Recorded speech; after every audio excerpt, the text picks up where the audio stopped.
This is the biggest mistake that I did when I was trying to pursue my goals that kept me stagnant for years. And when I fixed this, I was able to stay consistent forever, regardless what's happening in the 3D world. I started focusing on internal and not external. Because when you come from trauma, or anybody really, it doesn't even have to be trauma, but especially when you've come from trauma and you're very ambitious about your goals, you need to focus on the internal. How do you respond to the 3D world? How do you interpret things in the 3D world? How do you handle things when the 3D world is throwing stuff at you? And right now, the answer is that you keep jumping from method to method.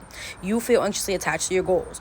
You feel like you can't make a mistake. You think you have to be perfect. You think you have to work hard all the time. That's the way you're operating right now. And when you're operating like that, your goals are going to be far away. Because here's the thing that I heard somebody say on YouTube that stuck with me forever. The person with the highest frequency wins.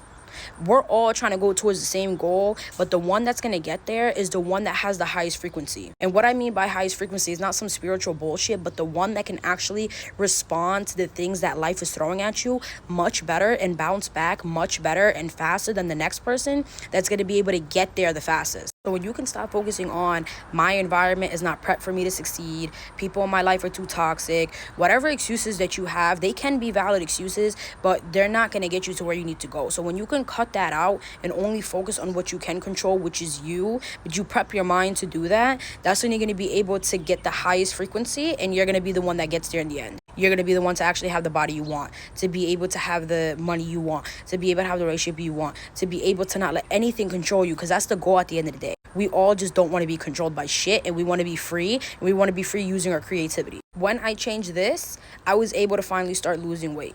I was able to finally start making money online. I made money online. Like, that's actually insane, because if you would have told me a year ago that I would have been able to make money just from posting content, I would not believe you, because I was too worried about having jobs save me and a whole bunch of other shit that's for another day. I was able to detach from an ex that I never thought that I was going to be able to detach from after 6 years of being with him. That's the power of focusing on your response and who you are as a person and how you respond to the world versus just using the external world as an excuse on why you can't.